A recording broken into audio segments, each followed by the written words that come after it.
전세 가격은 계속 올라가고 있습니다. 작년이죠. 이제 12월 서울 아파트 전세 평균 가격이 6억 86만 원, 11월이 5억 8,649만 원이니까 올라가고 있고요. 이게 이런 흐름이 추세 흐름을 보게 되면 저는 더 올라갈 가능성이 더 높고 상반기보다는 하반기가 더 상승 압력이 클 것 같습니다. 일단 전세 가격이 올라가면 네. 매매가가 순차적으로 올라간다. 매매 가격도 올라가고 일단 그 차이가 중요한데 네. 우리가 전세 가율이라고 하잖아요. 전세 가율이 올라가는데 지금 서울 아파트 전세 가율은 54% 정도, 전국은 70%가 넘어가는데 서울 아파트 전세 가율이 아직은 크지 않아요. 그래서 지금까지는 괜찮은데 저는 이제 시작이라고 보거든요.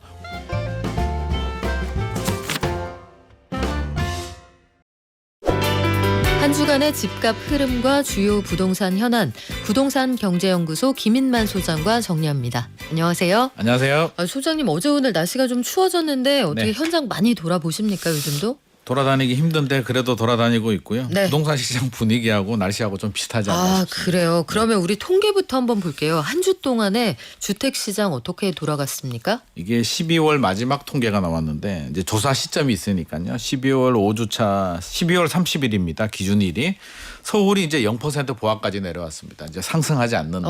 이게 전주 드디어 대비 멈췄습니다. 동일. 예. 네. 차가 그냥 멈춰 서서 이제 후진할 날만 남은 상황인 것 같고요. 수도권 지역은 마이너스 0.02 이미 벌써 후진하고 있습니다. 전국은 마이너스 0.03%고요. 인천이 마이너스 0.09%로 좀 많이 후진을 많이 하락을 하고 있는 상황입니다. 전세도 이제 거의 뭐 서울은 0% 보합, 수도권 또 0%, 전국도 0%. 네. 전세도 지금 멈췄고요. 매매는 약간 후진하는 분위기이기 때문에 전반적으로 분위기 좋지 않고 이제 좋은 지역들 재건축이나 서울의 핵심 지역 신축 아파트들은 그래도 약하지만 상승세 유지하고 있는데 나머지 지역들은 다 하락으로 전환됐다고 보여집니다. 분위기가 이러니까 아마 강남 3구 신고가 나왔다 이걸 믿을 수가 없을 거예요, 사람들이. 우리 동네는 거래가 안 되는데 이렇게들 느끼실 테니까. 신고가가 나오는 곳들도 있는데 이제 거래량은 줄어든 거는 사실인 것 같고요. 전체적으로 거래량은 줄어들었는데 제가 어제도 헬리오시티 다녀왔거든요. 서울 성파. 잠실에 다녀오셨군요. 예, 성파에 헬리오시티 다녀왔는데 저는 좀 의외였던 게 이제 분당도 다녀왔는데 거래가 거의 올스톱인 상황이었는데 헬리오시티는 좀 분위기가 그렇지는 않더라고요. 달라요? 거래량이 이제 7, 8월보다는 줄어들긴 했는데 그래도 우리 거래 잘 되고 있어. 그리고 이 와중에도? 호가도 안 떨어져라는 분위기고요. 10월이 24억 5천만 원 신고가가 나온 다음에 지금 또 동이나 층에 따라서 23억, 24억 이렇게 거래는 되고 있더라고요. 그래서 거래 절벽은 아니고 거래량은 줄어들었지만 거래는 되고 있고 집주인들은 호가를 내리지 않고 매수 대기자들은 들어온다. 그래서 궁금해서 물어봤어요. 네. 어떤 분들이 도대체 이 분위기에서 그쵸. 이렇게 용감하게 사는 거야라고 물어보니까 뭐 강남에서도 넘어오고요. 강동구에서도 넘어오고 재밌는 건 분당에서도 넘어온다고 합니다. 분당의 시범단지 또 선정된 곳들 가지고 계시는 분들이 팔고 분당의 상급지를 아마 헬리오시티로 생각을 하고 있는 것 같습니다. 그쪽이 가격이 올랐으니까 그거 팔고 이쪽으로 넘어오시는군요. 그렇죠. 그냥 가까우니까. 잠실로 일단 상급지로 갈아타는 수요들이 지금 또 유입이 되고 있습니다.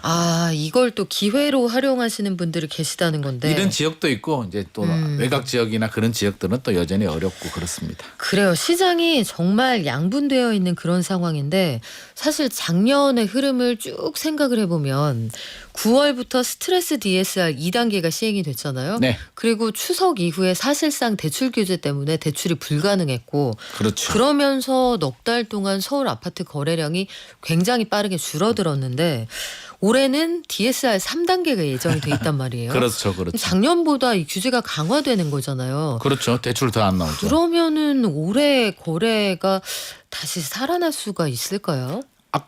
이게 스트레스 DSR 3단계는 일단 악재는 맞는 거고요. 일단 구매 능력이 제한이 되니까 악재는 맞는데 모든 게 이제 대출 하나로 다 결정되는 건 아닙니다. 작년 9월 이후에 공교롭게도 스트레스 DSR 2단계가 시행이 되면서 거래량이 줄어들었는데 조금 더 살펴보게 되면 사실 7, 8월이 너무 과열이었고요. 조정될 때가 됐다. 쉬어갈 때가 됐는데 스트레스 DSR이 나오니까 이게 딱 맞아떨어진 게 저는 그런 현상을 보여줬는데 거래량이 줄어든 거는 사실인 것 같습니다. 작년 5월에서 8월까지 거래량이 서울 아파트 거래량이 28,933건이었는데요. 9월에서 12월까지 거래량은 12,205건, 58% 많이 감소를 했는데 물론 감소하니까 이제 매물도 좀 늘어나긴 했습니다. 그래서 이렇게 본다면 맞아떨어진 거는 맞는데 이제 올해도 7월 되면 스트레스 DSR 3단계가 시행이 되는데 그렇죠. 또 우리가 또 살펴봐야 될 게 기준금리가 진짜 한 3번 정도 내려가느냐.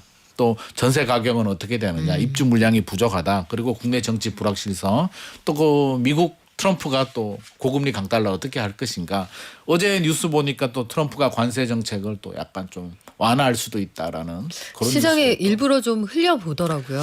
그래서 네. 일각에서는 트럼프도 모르는 거 아니냐. 그냥 우방국 상황, 상대편 상황, 경제 상황을 보고 유연하게 판단하지 않겠냐라는 의견들이 나오고 있습니다. 아유, 그런 누울 자리까지 봐가면서 할까요, 정말? 그럼 다행인데. 저는 트럼프가 굉장히 머리 좋은 사람이라고 생각하거든요. 그렇죠. 우리가 볼 때는 굉장히 말도 안 되는 말들을 하고 아유, 있는데 대단한 사람 아니면 아메리카 대통령을 어떻게 떨어졌다 그러니까요. 두 번을 그래서 하겠습니까? 미국 국민들도 네. 바보도 아니고요. 저는 협상의 대가가니까 트럼프가 쓴 책도 있잖아요. 뭐 네. 협상의 기술인가 뭐 그런 책도 있는데 우리가 가격 흥정할 때도 그렇잖아요. 만약에 5천만 원을 깎고 싶으면 5천만 원 깎아달라고 하면 2천만 원 정도? 1억에서 시작해야죠. 그렇죠. 그래서 네. 일단 1억 불러놓고 5천만 원 이야기하면은 쉽게 또 호응을 해주거든요. 그래서 트럼프도 그런 저는 협상의 전략을 하지 않을까. 네. 관세 너희들 우방국도 20% 부과할 거야라고 해놓고 이제 협상할 때는 좀 깎아줄 테니까 뭐 조선 기술을 좀 하든지 뭐 추가 분담금 우리 주한미군 분담금 좀 더 내라고 한다면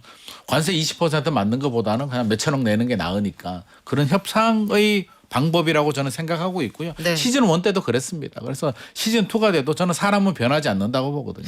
트럼프가 그러면 변하지는 않을 겁니다. 이런 변수들이 복합적으로 작용을 한다는 건데 지금 소장님 말씀하신 게 사실은 일상적인 거래부터 국가 간의 외교에까지 다 적용이 되는 일명 앵커링 효과, 단내림 그렇죠. 효과라는 겁니다.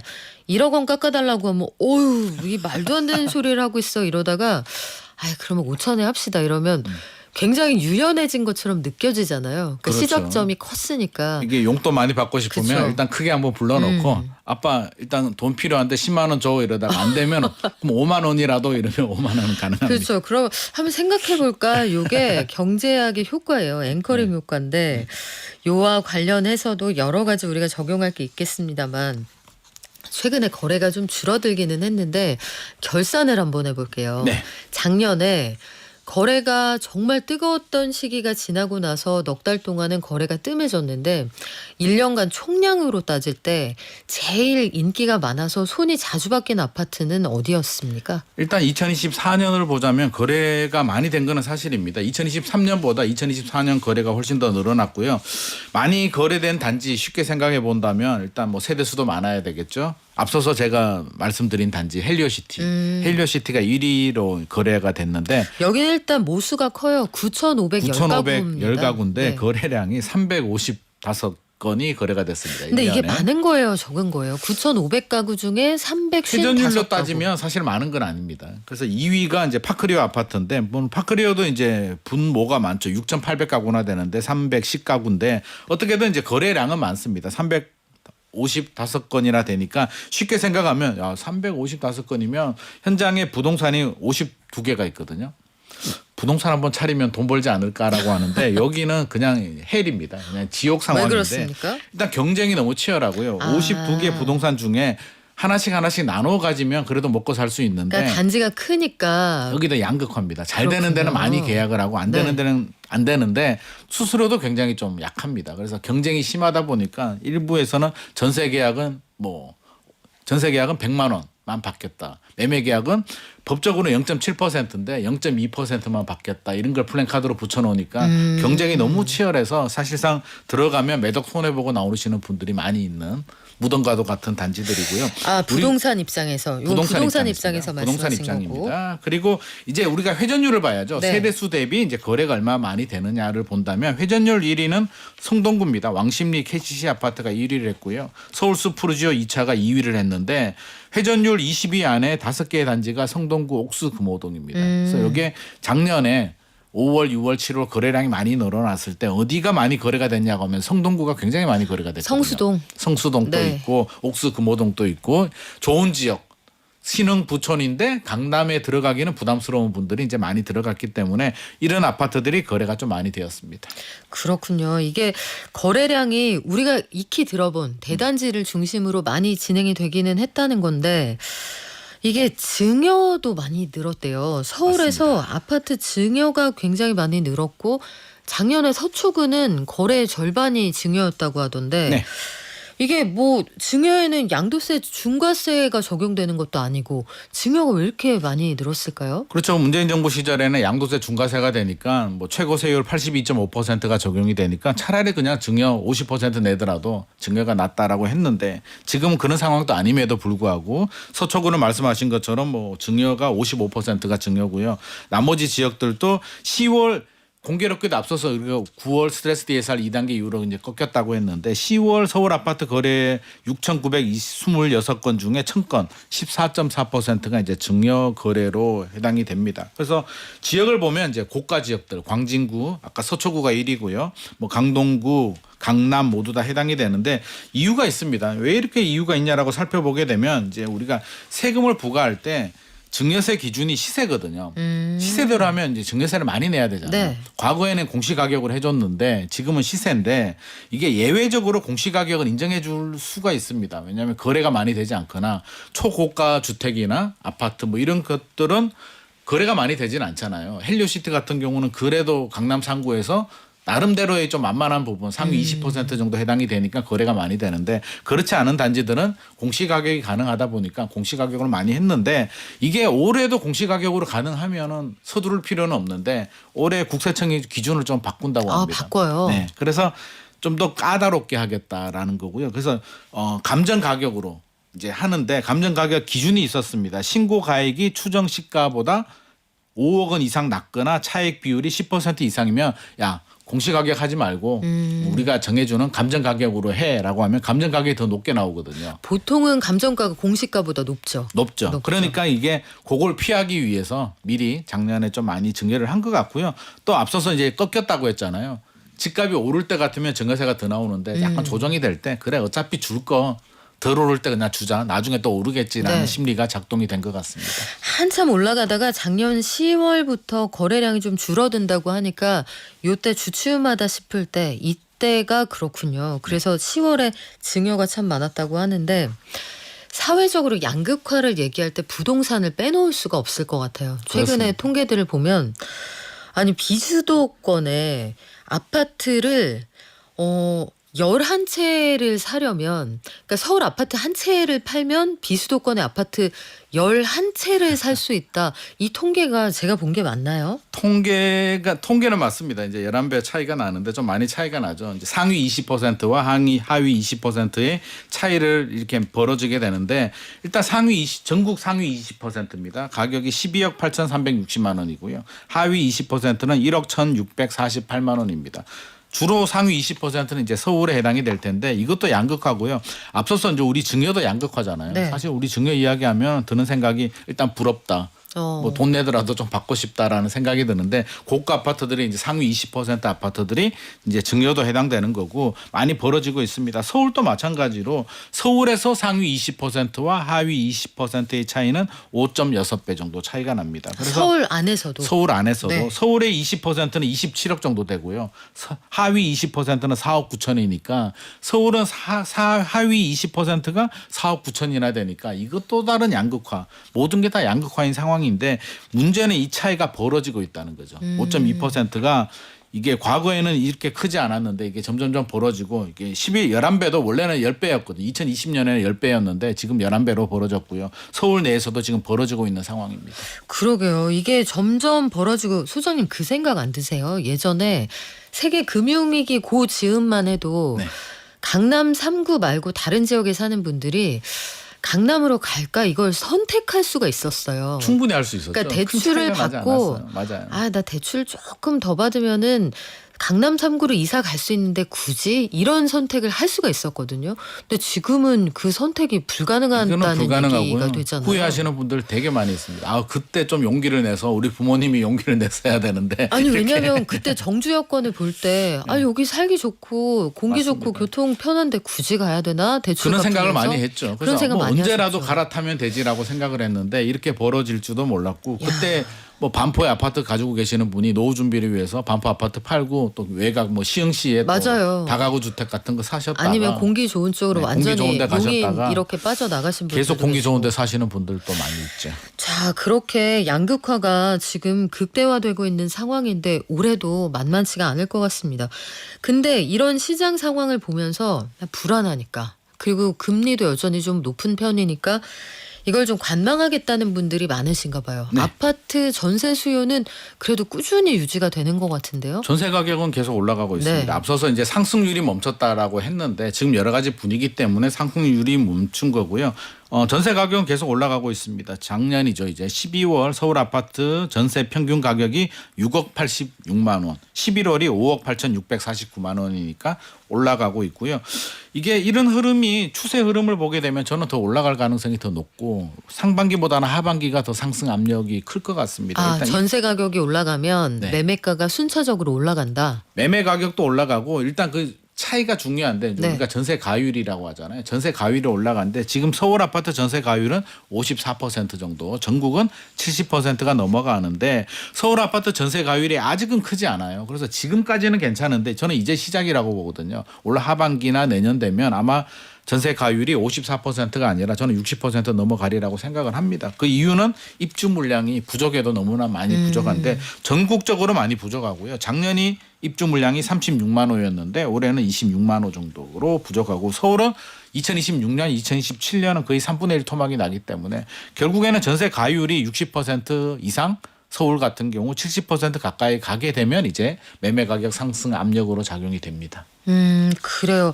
아파트 전세 가격이 지금 뭐 수십 주째 올라가고 있다는 말씀 드렸고 네. 드디어 서울 아파트 전세 가격이 상승률이 보합권에 접어들었다고 하지만 1년 전하고만 비교해도 굉장히 많이 올랐잖아요. 그렇죠. 지금은 보합이지만 하반기 되면 보합이 아니라 강세 전환될 것 같습니다. 근데 아파트 전세 가격이 올라가는 건 수요가 몰려서 그렇다고 쳐요. 네. 근데 비아파트 시장에서 빌라 월세도 굉장히 비싸졌다고 합니다. 네. 근데 빌라 거주하시는 분들이 월세를 더 물게 된 사연 왜 그렇습니까? 결국에는 전세 사기 때문이죠. 역전세, 전세 사기. 전세의 기본 전제 조건은 세입자가 집주인한테 이제 돈을 빌려주는 거잖아요. 사금융인데 돈을 맡겨놓고 그 집에 잘 살다가 나오는 구조인데 돈을 빌려줬는데 우리가 제일 걱정되는 게 친구한테 돈 빌려주면 잠이 잘 안 오잖아요. 친구가 제대로 갚을까? 그냥 밥 먹자고 전화했는데 전화 안 받으면 가슴이 철렁 내려앉거든요. 아이고. 근데 네. 전세가 그런 거죠. 지금까지는 안전하다고 믿었는데 그 신뢰가 무너졌기 때문에 불안한 분들이 선택할 수 있는 방법은 두 가지밖에 없습니다. 그냥 안전한 월세로 가거나 아파트 전세로 가거나. 그래서 지금 아파트 가격도 올라가고 있는 상황이고요. 월세도 올라가는데 빌라, 오피스텔 월세 지수가 모두 다 상승입니다. 그래서 지속적으로 올라가고 이런 같은 지금 같은 분위기라면 저는 이거는 흐름이 바뀌지 않을 것 같습니다. 월세 비아파트 시장은 이제 월세가 대세가 되는 시대가 이미 시작이 됐다고 보여집니다. 지금 월세 가격 지수를 보니까 100을 한참 웃도네요. 100 넘었죠. 네. 100을 웃돈다는 거는 기준선이 100이니까 이게 기준선보다 높다는 뜻이거든요. 그렇죠. 그리고 추세적으로 올라가고 있는데 그러면 결국에 전세 대신 월세 시장이 임대 시장에서는 그 주축이 될까요? 아니면 전세가 그래도 짱짱하게 버티게 될까요?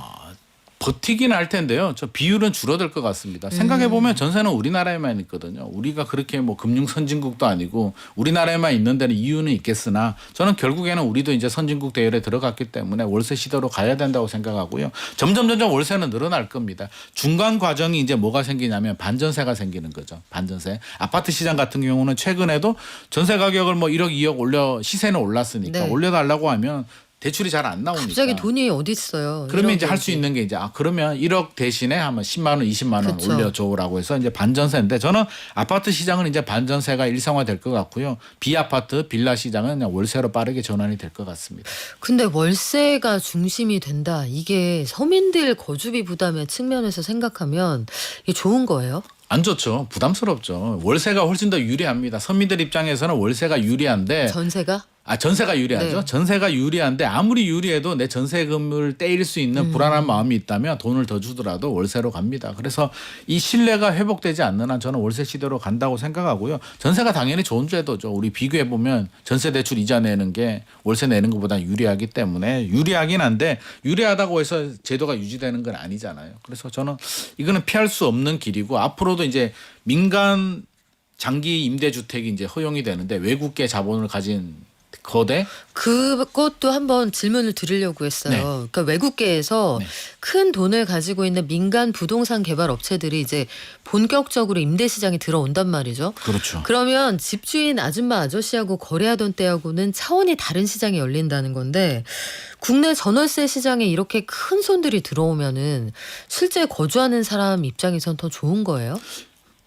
이게 좋을 수도 있고 안 좋을 수도 있는데 이제 좋은 점을 본다면 대규모의 자금을 가진 우리 지금 같은 경우는 임대 사업자들이 영세하잖아요. 개인인데 할 수 있는 게 그냥 꼬마 빌딩 수준 땅 작은 거 사서 이제 다세대 다가구를 짓는 건데 외국 기업들은 이제 수백억씩 막 투자를 할 거란 말이에요. 그렇죠. 그러면 도심지의 역세권에 위치 좋은 곳에 서비스가 좋은 하이엔드 같은 이제 임대 물량들이 나오는데 그거까지는 좋은데 이제 월세가 올라가겠죠. 그래서 주거 비용은 늘어난다. 그럼 저는 이 역시도 양극화가 벌어질 것 같습니다. 자금력이 되시는 분들은 역세권에 고급 임대주택에 거주를 하는 거고요. 아유, 그런 집은 지금도 많거든요. 거기 가시는 더 분들은 많이 늘어날 겁니다. 걱정이 없는데 사실 우리가 월세에 대해서 고민하고 실질적으로 우리가 산다 하는 월세는 500에 23만 원 이런 이제 거란 그런 말이에요. 거 이제 점점 없어질 겁니다. 이것도 양극화인데 그렇게 되면 민간 개인 사업자들은 더 설 자리가 없어지죠. 지금 안 그래도 역전세 깡통 전세 때문에 네. 밀려나가고 있는데 강력한 자본을 가진 분들이 이제 잠식해서 들어오게 되면 저는 설 자리가 더 없어질 거고요. 반대로 생각하면 세입자들도 저렴한 월세에 거주하시는 분들은 공급 물량이 줄어드니까 결국에는 등 떠밀려서 이 역시도 또 양극화, 임대 시장도 양극화가 되지 않을까 싶습니다. 야, 이거 좀 걱정스러운데 여러분 의견은 어떠십니까? 민간 임대 시장에 큰 손, 외국계의 큰 손들이 들어온다. 끝으로 이 지나가다 보면은 아직도 공실이 있는데 옆에 상가를 또 짓고 있는 데들이 있단 말이에요. 네. 몫이 좋기는 한데 목 좋은 1층도 요즘 비어 있는 데들이 있으니까. 근데 서울시가 이 상업 지역이나 준주거 지역 안에 있는 상가 의무 비율을 좀 줄여준대요. 네. 이게 무슨 뜻입니까? 너무 많죠. 상가 공실이 너무 많고요. 앞서서 우리 헬리오시티 얘기를 했습니다만 물론 이거하고 좀 다른 경우입니다만 헬리오시티의 상가가 600개가 되고요. 1층 상가만 거의 뭐 100개가 넘기 때문에 너무 많습니다. 너무 많아서 지금 상가 공실이 심각한 상황이고 앞으로도 상가 시장은 좀 쉽지 않을 겁니다. 과거처럼 뭐 임대인이 큰 소리 치는 시장도 아니기 때문에 상업 지역은 연면적 20%, 연면적의 20% 이상, 준주거 지역은 10% 이상 의무적으로 지어야 되는데 이거를 이제 절반 반토막으로 해서 22에서 10%로 낮춰주겠다고 하니까 결국에는 상업시설 상가를 적게 짓고 주거 시설을 많이 짓게 되니까 우리 공급이 좀 부족하잖아요. 네. 공급 늘리는데 좀 도움이 되지 않을까 싶습니다. 이렇게 하면은 사업자들도 사업성이 좀 좋아집니까? 사업성 좋아지죠. 상가가 분양이 잘 되면 괜찮은데 지금 같은 분위기라면 우리 여러 가지 이유를 생각해 본다면 저는 바람직하다고 생각합니다. 그래요. 상황에 맞춰서 정책이 변하는데 저희가 또 가장 먼저 알려드리겠습니다. 지금까지 부동산경제연구소 김인만 소장과 함께했습니다. 고맙습니다. 감사합니다.